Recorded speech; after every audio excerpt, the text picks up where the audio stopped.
Good morning. Welcome to Fibertown, episode 80. It's September the 17th, 2014. I'm Emily. Hello to everybody who is returning.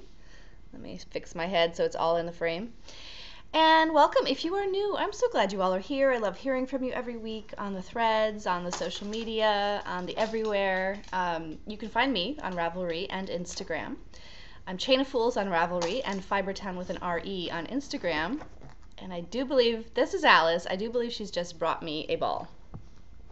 Yeah, she's got her ball. So, how's everybody doing?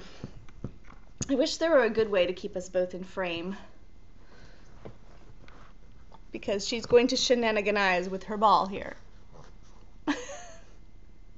Hey Al, what's up? Can you shake?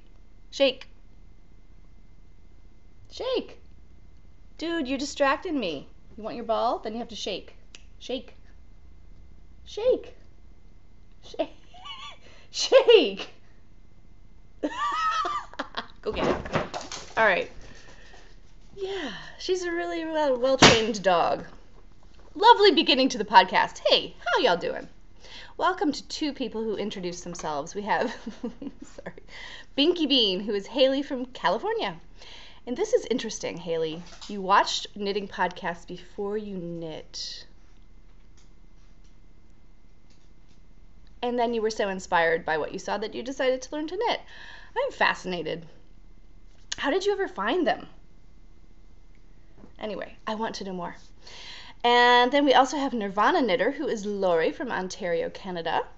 And Lori does all sorts of crafty and artsy things. She's a painter, a knitter, I think she said spinner. She's a candle maker. One of my best childhood memories was going to this store where you could dip your own candles. And I would make a rainbow one every time. It was awesome. And she loves festival recaps. And seeing what people buy at festivals. Well, Lori, in a couple weeks you're going to see one of mine for Shenandoah. And she loves to knit Fair Isle, so very cool. Thank you for introducing yourselves, and let's start. Just looking at all my stuff here. I think Alice's ball has gone into a trash can. Al, can you get it out? She's looking at me very accusingly. Like, how did you make that happen? Go get it. It's just a basket. Anyway, we have season. Let's talk about Season of Scrap, shall we? Are you scrap knitting, crocheting, weaving? It's fun. I'm doing it. And we're having the Season of Scraps. It goes till the end of November. And if you want to see all the details, go and look in the Fibertown Ravelry group, Fibertown with an R-E, and look at the thread, Season of Scraps, and it'll give you all the details. And this is on Ravelry and Instagram. So if you are posting a picture, and some people have posted pictures on Instagram, if you're doing it there, put the hashtag FTSOS, Fibertown Season of Scraps. And you get to see what everyone's scrap making. There's a pair of socks on there. There's lots of squares. I think there was a toy. So very fun. So that is ongoing. And I will show you all my scrap stuff today. So much fun. We have FOs, whips, spinning, acquisitions, and Ask Fibertown. So let me show you my FOs. My Capucine hat. Oh yes, it's done. This is the back. This is the front. And yes, I will model it for you whilst I talk about it. This is not the last Capucine hat I will be making. The tassels are epic, are they not? The tassels are out of my very first hand spun. Some of my very, see that purple stuff right there? And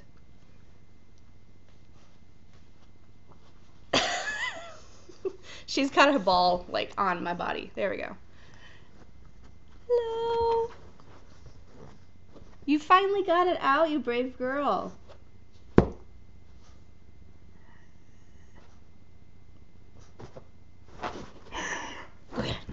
Okay, so many distractions. So mainly this was knit out of a hobbledehoy handspun bat. Let's see, it was called Beatfield, and I loved it. I loved spinning it. I loved looking at it on my shelf. I had knit a hat already for my niece out of it, but I was feeling selfish and I wanted the rest for me now, but I didn't have enough really. So yeah, the tassels are varied, very varied, out of a lot of different yarns. And so I did all of this part. It's a free pattern by Adela Ilichmanova. And it's called the Capucine, Capucine. Usually I write show notes and I put everything in them. I've been bad the past few weeks. I have not put show notes down. But that's, if you ever want to know something and I haven't done that for some reason, just ask me. I'm cool with that. Okay, so mostly this is the bat. And then once I got to this joining in the round business, because the first part is knit flat, and then I joined in the round, and so it was on US 9s. I think that's a 5.5 millimeter. Then I alternated the bat with just a plain, like purple wool, and some hand spun from Cloud Lover, which was Haunted Vineyard, and something else. Anyway, so this in the round part looks quite different, but I love how it looks with the rest. And then the tassel was a mixture of all of those. I ran out of my hobbledehoy somewhere around here-ish. So yeah, but it's cool. The hobbledehoy still dominates. And all the family loves this hat. I'll be knitting more. I think it kind of looks biker, like skater, like this too. Put on backwards.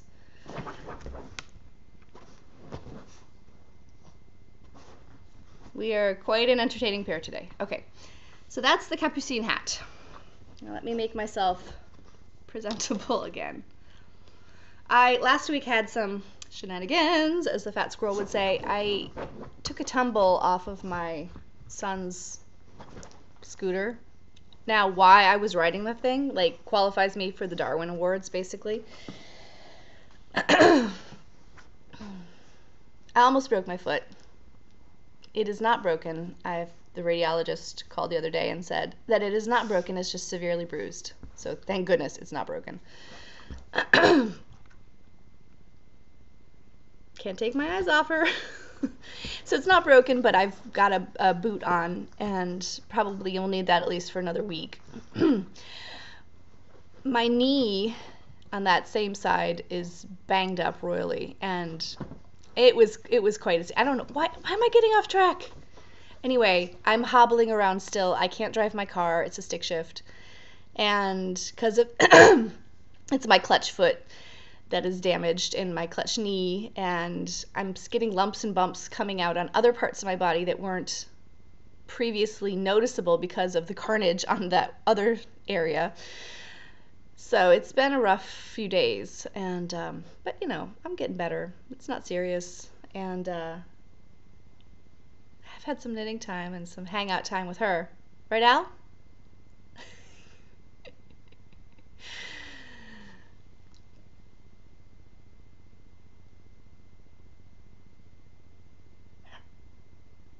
Oh, we're not playing today. Never mind.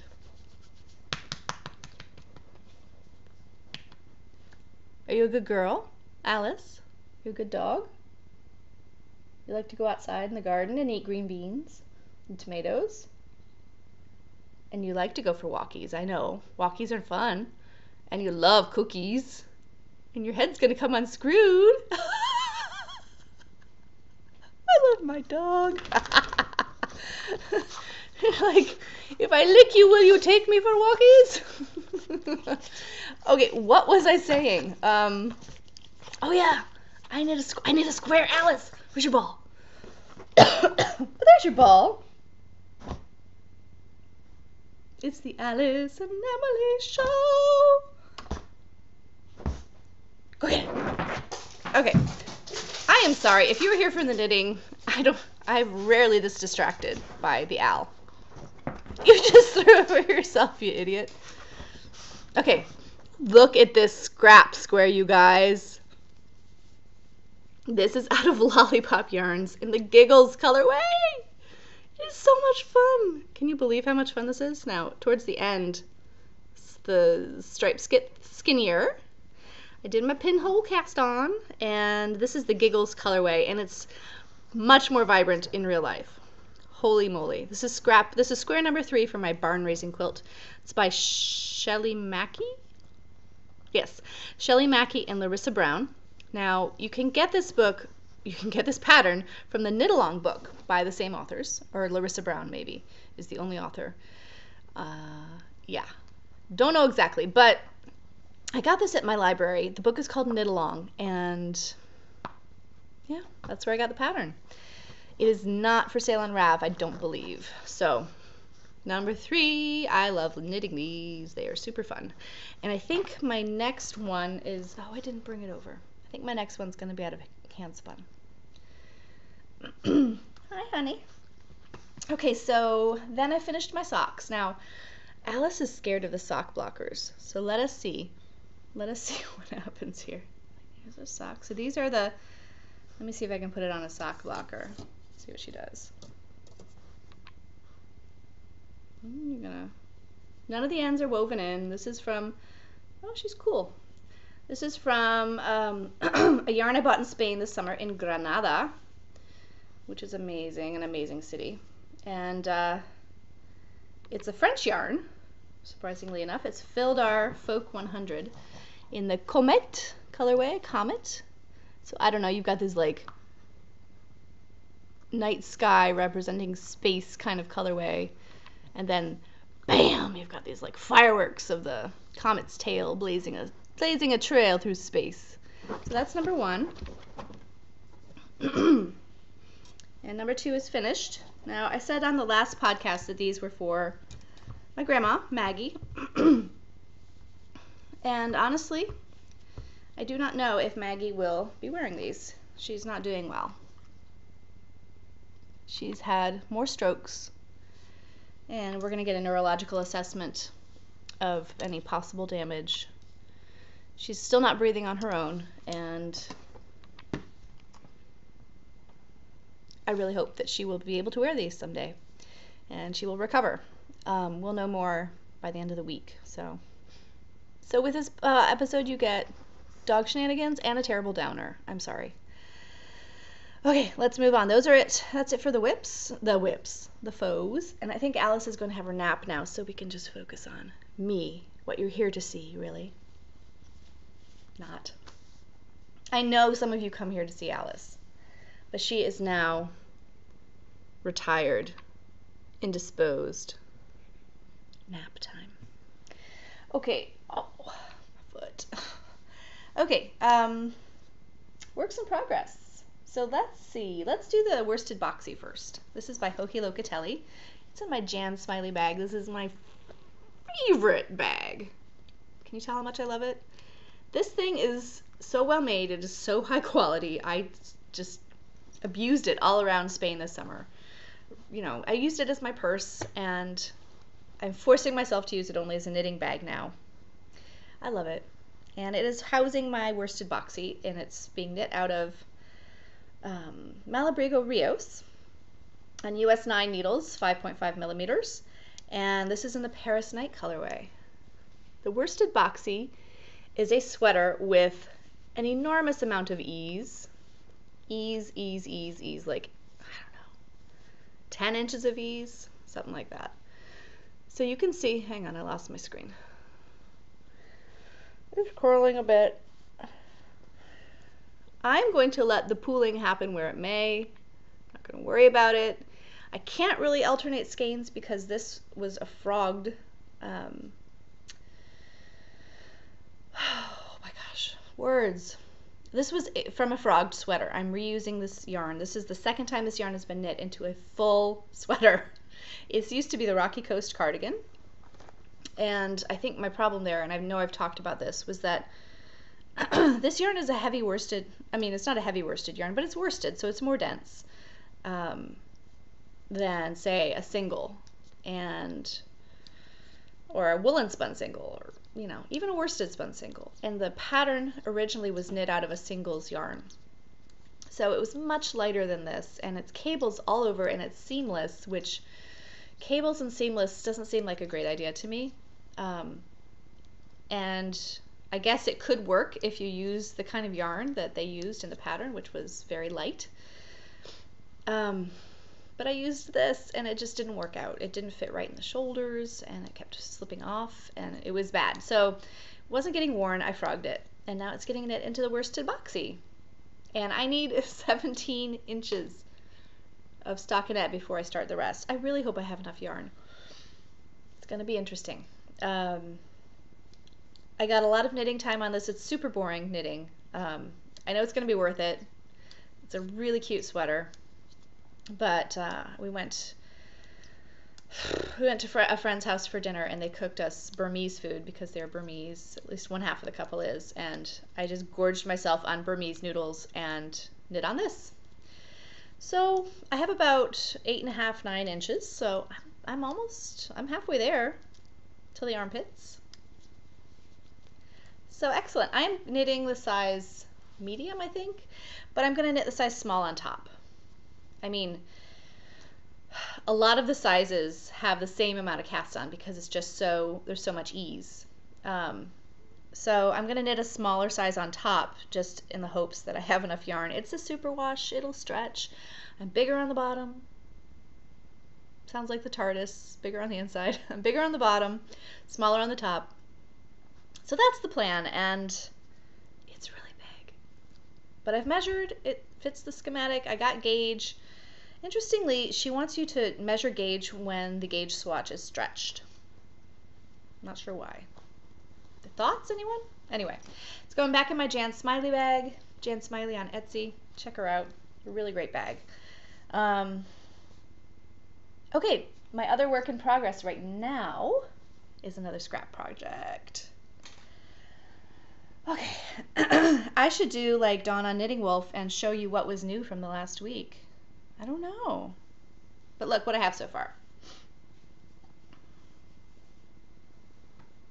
Look at all those scraps. So I started here. I think I was maybe to here. Did I tell you about Loft? I used some Loft by Brooklyn Tweed.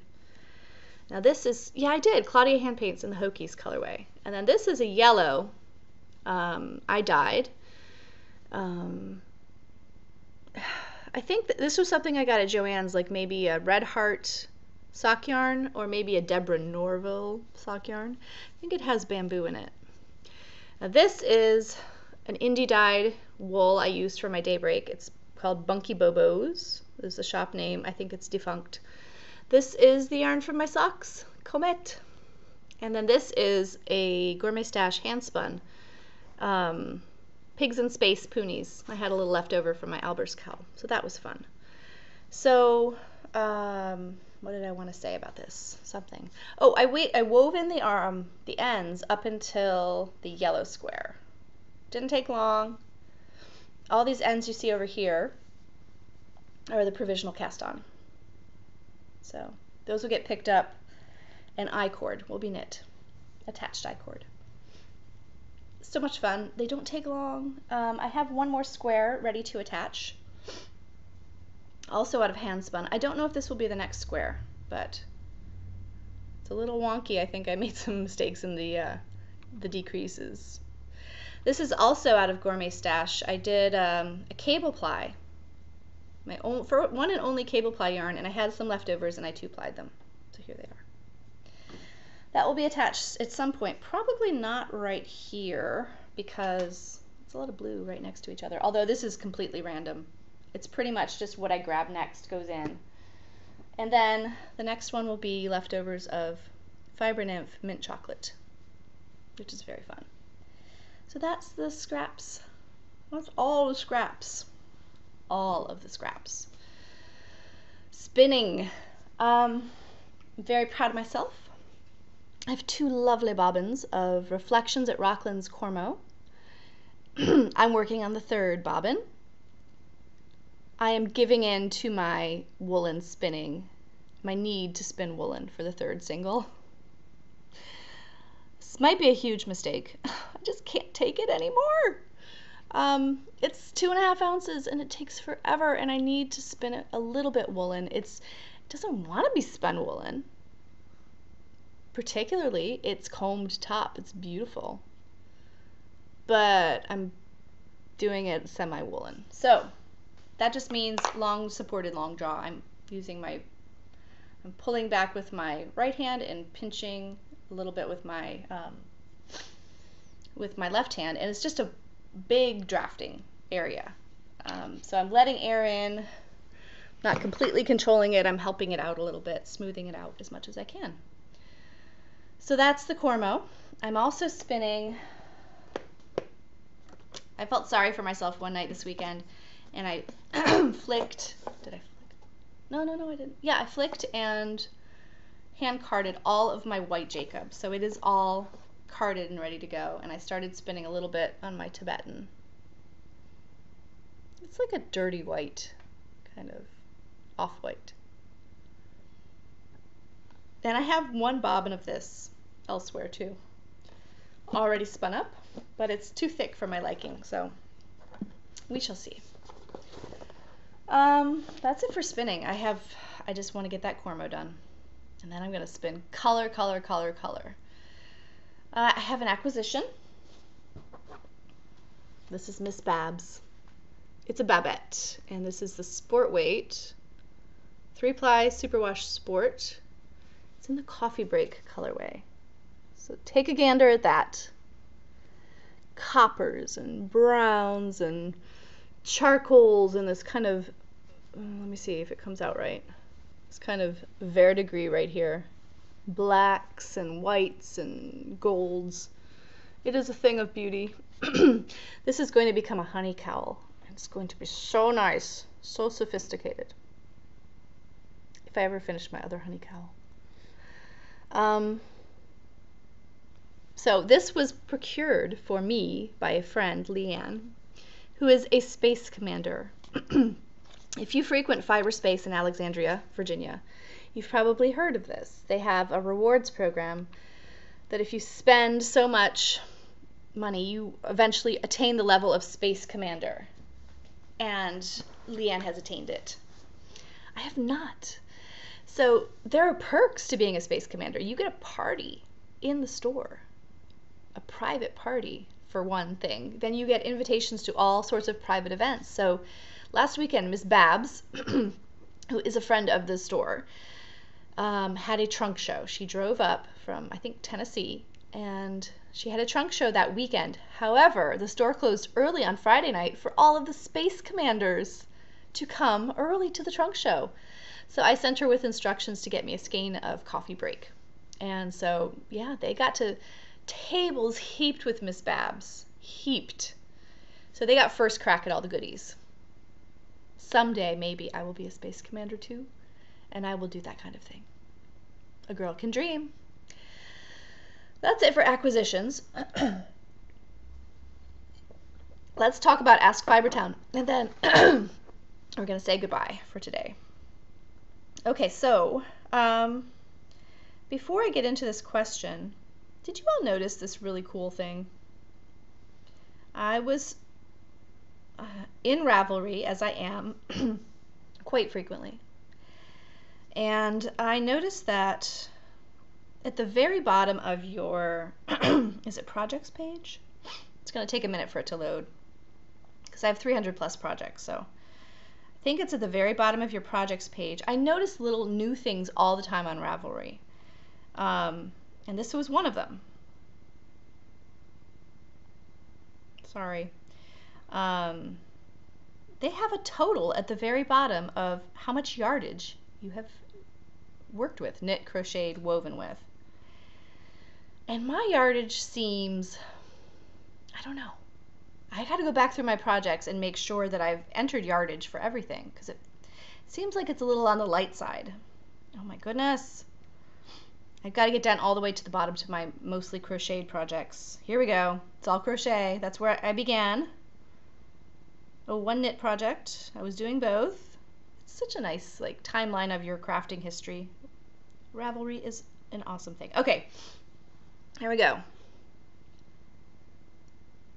There it is. the amigurumi gingerbread person I knit, which we have since named Mr. Hanky. If you are, what's that, South Park? That's Mr. Hanky. He hangs on our Christmas tree.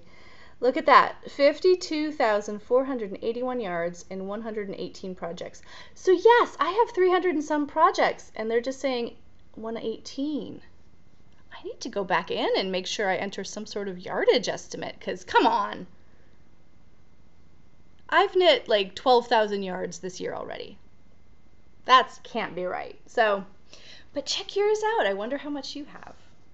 Okay, I'm answering a question this week. It is question 27. It's from Simum. Let's see. I think she's from Scandinavia somewhere. Let's just peek. Denmark. We have friends in the neighborhood who are from Denmark. It's like all Denmark all the time.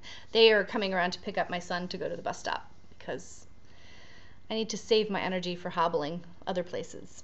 Okay, question, how do you store your fleeces? Wash them first? Is it best to comb card before storing or best to do this prep just before spinning so that the fibers remain fluffy?